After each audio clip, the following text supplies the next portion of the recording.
இலங்கையில வாகன இறக்குமதி செய்யப்பட்டு பரபரப்பா வாகன விற்பனை நடந்து கொண்டிருக்கு. அந்த அளவுக்கு நாம எதிர்பார்த்ததை விட அதிகமான மக்கள் வாகனம் வாங்குறாங்க. இப்ப நான் ஒரு கிழமையா வீதிகள்ல பார்க்கும்போது புது புது வாகனங்கள கிடைச்சது. அவ்வளவு புது வாகனம் இவ்வளவு காலம் நாம பார்க்காத பல நிறங்கள்ல, புதிய புதிய டிசைன்கள்ல எல்லாம் பல வாகனங்கள பார்க்கிறோம். அடேங்கப்பா! இந்த அளவுக்கும் மக்கள் வாகனம் வாங்குவாங்களா? இந்த விலைக்கெல்லாம் வாங்குவாங்களான்ற பெரிய ஒரு அச்சமே, கேள்வியே இருந்தது.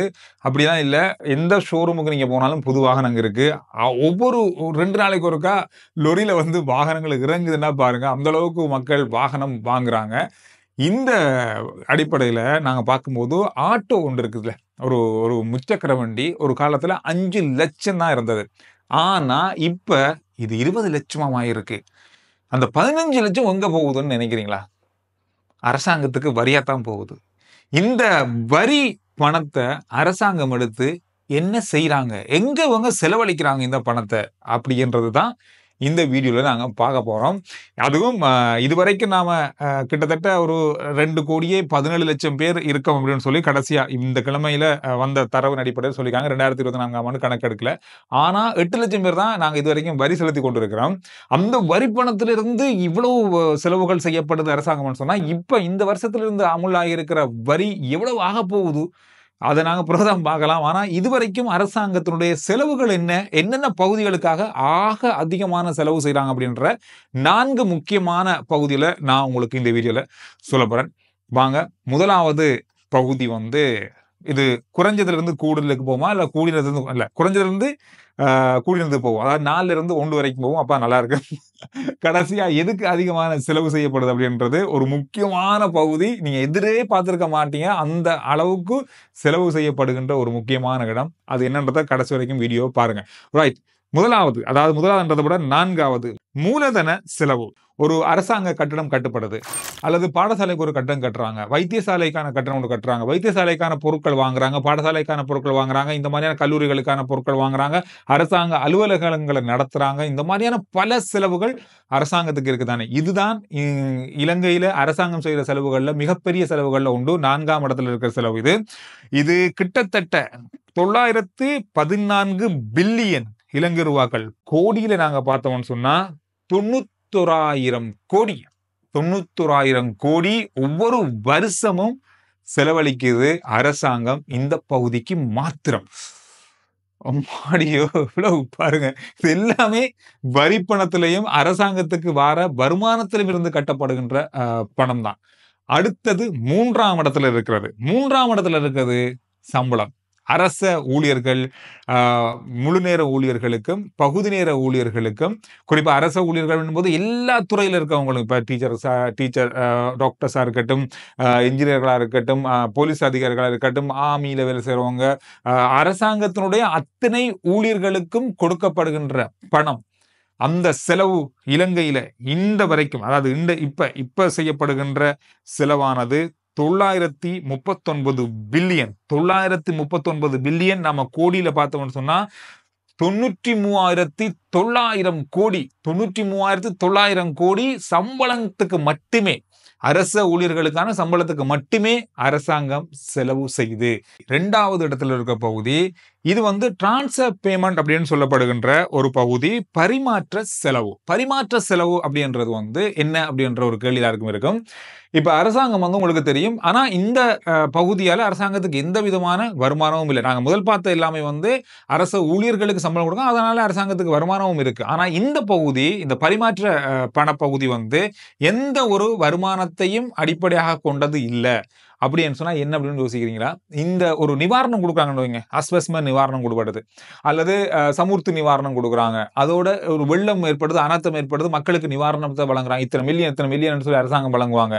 அதோட மட்டும் இல்லாம இப்ப வறுமை கோட்டுக்குள்ள வாழ்ற மக்களுக்கு நிவாரணம் கொடுப்பாங்க, பணம் கொடுப்பாங்க. இந்த மாதிரி அரசாங்கம் ஒவ்வொரு திட்டங்களை கொண்டு வருவாங்க. இலவச கல்வி நடவடிக்கைகளுக்கு செலவழிப்பாங்க. இந்த மாதிரியான பல விஷயங்கள் இருக்குதானே. இதுக்குத்தான் அரசாங்கம் செலவழிக்கிற செலவுல அதிக செலவாக கூட இருக்கு. இது கிட்டத்தட்ட வருஷத்துக்கு 1,157 பில்லியன் இலங்கை ரூபாக்கள். அப்படி பார்த்தா 1,15,700 கோடி.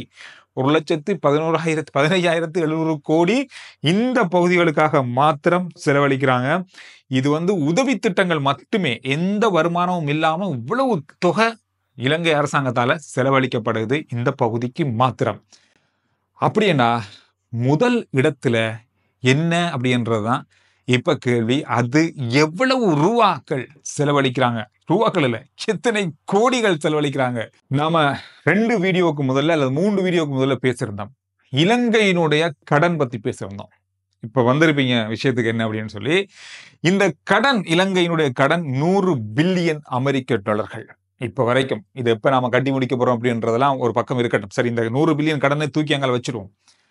இந்த கடன் வாங்கும் பொழுது கட்டக்கூடிய வட்டி இருக்கு தானே.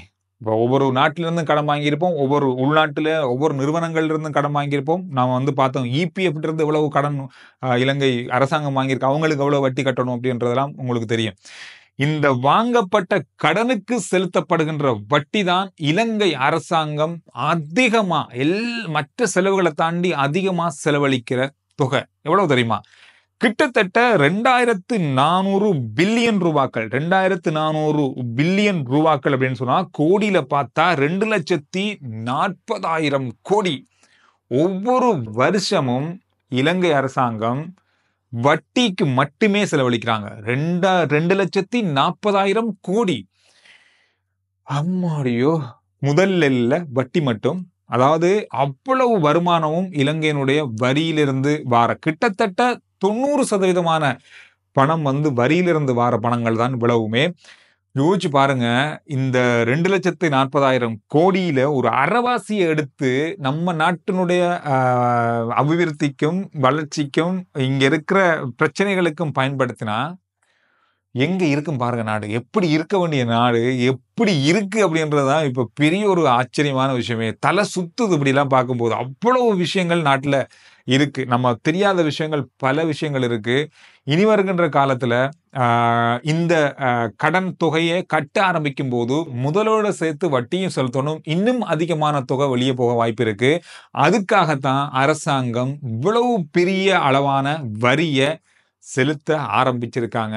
காரணம் என்னன்னு சொன்னா, இனி வருகின்ற காலத்துல அரசாங்கத்துக்கு இதை தாக்கு பிடிக்க முடியாது. இப்ப கூட இதை கட்ட முடியாம, அந்த வட்டி கட்ட முடியாம அல்லது பணத்தை அந்த நேரத்துக்கு கட்ட முடியாம இருக்கிறதால மீண்டும் நாங்க கடன் வாங்குறோம். நிறைய பேர் யோசிப்பீங்க, அப்ப இவ்வளவு வாங்கிட்டோமே, இவ்வளவு வச்சு நாங்க சமாளிக்கலாம் தானே அப்படின்னு நீ யோசிக்கலாம். ஆனா முடியாது. அவ்வளவுக்கு வட்டி கட்ட வேண்டியிருக்கு. அதை திருப்திப்படுத்துறதுக்கு, இங்க இருக்க செலவினங்களை கட்டுப்படுத்துறதுக்கு, அதை சமாளிக்கிறதுக்காக தான் நாங்க உலக வங்கிட்டையோ IMF-டையோ கடன் வாங்கி கொண்டிருக்கோம். தொடர்ந்தும் இந்த நடவடிக்கை இப்படியே இருக்கத்தான் போகுது. இப்ப ஜனாதிபதி அவர்கள் கடந்த ஒரு 2-3 கிழமைக்கு மேல சொன்னார், இதுவரையில இலங்கைக்கு கிடைக்காத பெரிய அளவான தொகை கொண்டு உலக வங்கி நமக்கு கொடுக்குது அப்படின்னு சொன்னாங்க.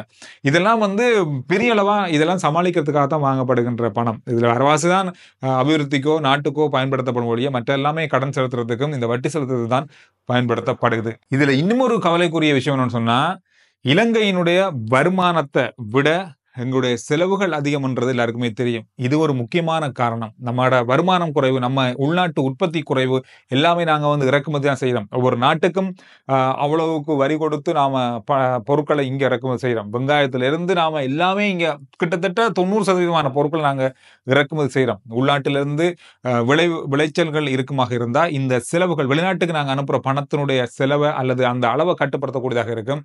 அது எப்ப நம்ம நாட்டில் நடக்கும்னு சொல்லி தெரியாது. இப்ப அமெரிக்கா விதிச்சிருக்கிற இந்த 44% டாக்ஸ் வரி கூட மிகப்பெரிய அளவான பாதிப்பை ஏற்படுத்தும். காரணம்னு சொன்னா, நம்ம உலக காலமும் கிட்டத்தட்ட ஒரு 3 பில்லியன் அமெரிக்க டாலர்கள், 3 பில்லியன் அமெரிக்க டாலர்களுக்கு ஆடை ஏற்றுமதி அமெரிக்காவுக்கு மட்டுமே செஞ்சிருக்கோம். ஆனா 44% வரி அவங்க விரிச்சதால இங்கிருந்து ஏற்றுமதி ஆகிற ஆடைகள் மினி ஏற்றுமதி ஆகிறதுக்கான வாய்ப்புகள் குறையும். ஏற்றுமதி ஆகாதுன்னு சொல்ல முடியாது, மிக மிக குறைவு வாய்ப்புகள் இருக்கு. காரணம், இவ்வளவு தொகைக்கு அங்க வாங்குறதுக்கான அந்த கேள்வி இருக்காது இந்த வரியெல்லாம் கட்டிட்டு. ஆனா இது எப்படி நடத்தி எந்த அளவுக்கு கொண்டு போய் இதை சரியான முறையில கொண்டு விடலன்னு சொன்னா, இன்னும் நாம நிறைய கடன் வாங்க வேண்டி வரும் வருங்காலத்துல. நீங்க இத பத்தி என்ன நினைக்கிறீங்க, என்ன சொல்றீங்க, என்ன கருத்து உங்கள்கிட்ட இருந்து வருது அப்படின்றத கருத்துக்கள்ல பதிவிடுங்க. அடுத்த வீடியோல நான் உங்களை சந்திக்கிறேன்.